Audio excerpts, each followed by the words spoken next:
Hey everyone, today I want to talk about gas phase stoichiometry and do a problem from the worksheet. So if you remember in the past, we've been doing solid phase stoichiometry where we start with grams of a solid or really grams of anything and convert that to moles, then use the mole ratio to convert to moles of something else, and then use the molar mass again to convert back to the grams of something else. So if we had a chemical reaction, it was, 2A reacts to form B, it'd be something like this. We would use the molar mass to convert grams of A into moles of A. Then we'd use the mole ratio of 2 moles of A to 1 mole of B to convert to moles of B, and then we'd use the molar mass of chemical B to convert to grams of the solid B. Today we want to look at a new pathway or new options for stoichiometry pathway. And the idea is here that we're going to start out with a gas. So now we're imagining, well, what if A were a gas or B were a gas or both? Then you could start out with the pressure, volume, and temperature of a gas and use the ideal gas law, PV equals nRT, to convert between that information and the number of moles. So we'd use the pressure, volume, and temperature of the gas to convert, using this equation, into the number of moles. Then we could still use the mole ratio from the chemical equation. And then, if you had moles and you wanted to get back to pressure, volume, or temperature of a gas, you would again use the ideal gas law, PV equals nRT. You would just take the moles of B and plug it in for the number of moles here and solve for whichever variable you were looking for. So you don't have to follow this exactly one way. You could start with grams and get moles of a gas and then go to information from there. Or you could start with pressure, volume, temperature, get moles, and then convert to grams of something on the other side. So let's work on a problem from your worksheet that will follow this pattern. So here we have it. The problem says some commercial drain cleaners contain a mixture of sodium hydroxide and aluminum powder. When the mixture is poured down a clogged drain, the following reaction occurs. You have 2 moles of sodium hydroxide reacting with 2 moles of aluminum and 6 moles of water to give you 2 moles of sodium aluminum hydroxide and 3 moles of hydrogen gas. And we're going to be interested in here, in the rest of the problem, just I'll highlight it for you now, in the reaction of aluminum to form hydrogen gas. The heat generated in this reaction helps melt away obstructions such as grease, and the hydrogen gas release stirs up the solids clogging the drain. Calculate the volume of hydrogen formed, so the volume of this gas formed at 23 degrees Celsius, which is a temperature, 1 atmosphere, which is a pressure, if 3.12 grams of that solid are treated with an excess of sodium hydroxide. So let's go ahead and switch to using our homework matrix form, and we'll move each of these pieces of information to the appropriate category. So we're trying to find the volume of hydrogen. So volume of H2 of hydrogen. And the unit we're probably going to need is liters. So I'm just going to go ahead and write that in there. Liters is a volume unit. It doesn't specify here. That's the most common gas volume unit. But if you found milliliters or anything else, that'd be fine too. Then the information that we need, you can decide where exactly to categorize this, but we'll move all this information over. We know that the temperature of this gas mixture is going to be 23 degrees Celsius. We know that the pressure of the gas that's eventually put out is going to be 1.00 atmospheres.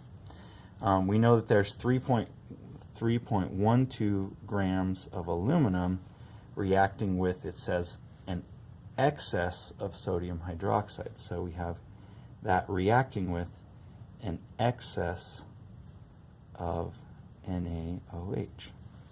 So the excess always means we just have more than enough. We don't need to do any calculations with that. We know 3.2 grams of aluminum is the limiting reactant. Some conversions or equations that we might need to know, of course, the ideal gas law, and that mole ratio from the chemical equation, 2 moles to 3 moles. So 2 moles of aluminum react to form 3 moles of hydrogen gas. That's pretty much it. That's all we need to go ahead and get started. It's really all that the problem tells us. So we're ready to go ahead and get to work on this. Some information that we could sort of crunch right now is a chemical reaction is occurring, so I definitely need to have that ratio. I need to be aware of that. Would drawing a diagram help? Well, that's really up to you. You could draw a diagram that would show what's going on in the drain if you wanted to. I don't think I really need to.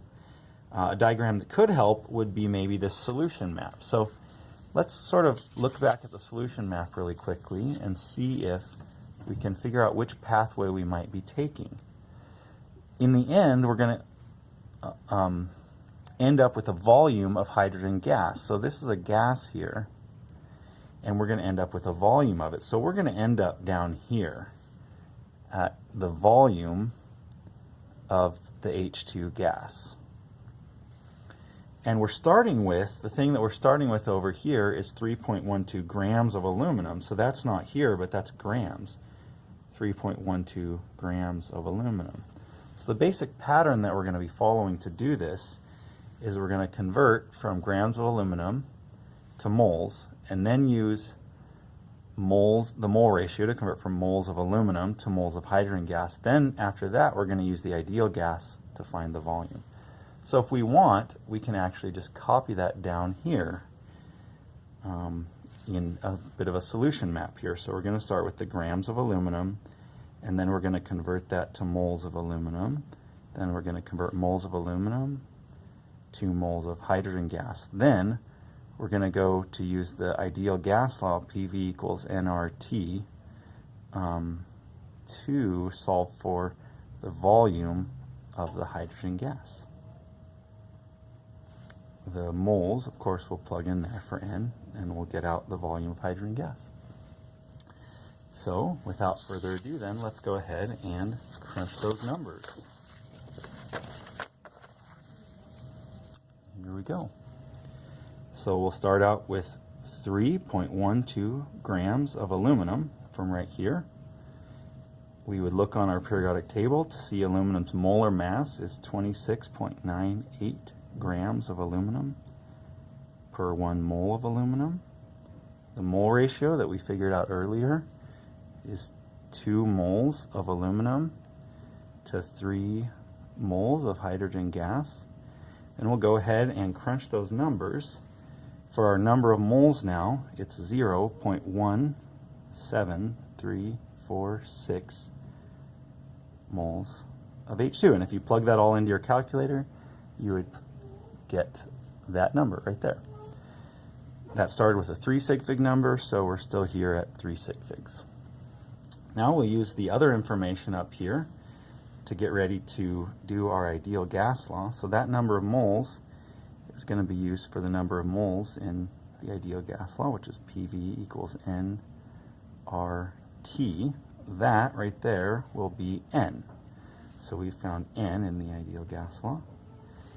We're going to be solving for V is what we're trying to find. And let's go ahead and find the other information here then. The pressure is given up here as 1.00 atmospheres, so check, I've got that. The temperature is given up here as 23 degrees Celsius. So for that one, we're going to go ahead and convert that to Kelvin, which will get 296.15 Kelvin. Again, it's adding, so we're going to round to the same decimal place that I had in my original number here. So that's going to end up being a 3 sig fig number. And then, of course, we always know that's our temperature, and of course, we always know R. We check our units. Atmospheres matches the units in R. Kelvin matches the units in R. Moles. So we're ready to solve for volume. So we'll just move this down a little bit. Volume, we'll divide both sides by P to get volume equals nRT over P. Then we'll plug in our number of moles here for N, 0.17346 moles of the hydrogen gas. then we'll plug in R, which is 0.08206 liter atmospheres per mole Kelvin. Then we'll plug in temperature, which is 296.15 Kelvin, and we'll divide that all by the pressure of 1.00 atmospheres given in the problem. You can check that the units cancel. Atmospheres cancel atmospheres, kelvins cancel Kelvin, moles cancel moles, and you end up with liters.